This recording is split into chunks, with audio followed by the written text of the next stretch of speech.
Hey everyone! In this video, we are going to plot the famous Batman curve. You might be asking, what does an equation have to do with Batman? The Batman curve is a piecewise curve, popularized by a math professor, to spark interest among his students. This is that equation. Dreadful piece of math, isn't it? But when you plot it, you get this. The beautiful, Tim Burton Batman logo.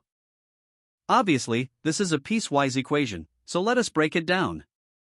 The red part that forms the wings is a chopped-up ellipse.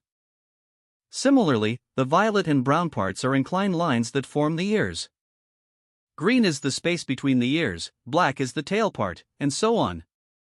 Now what we do is, plot each of these parts with different equations, and merge them together. This is the equation for the wings. This resembles the equation for an ellipse, but there is a weird square root part attached.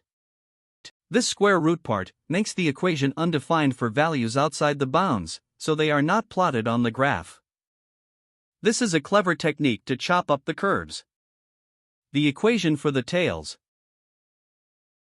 The equation for the outer part of the ear. The inner part of the ear. The space between the ears. The appendages that connect the head with the wings. If we plot everything at once, we get this beauty. Here is how we plot things in Python. Using NumPy, the plot points are generated. The Matplotlib library plots them. Since this is a symmetric curve, we can first plot the right side of the curve and then mirror it. We can save some computation this way. Thank you for watching. Until next time, happy learning!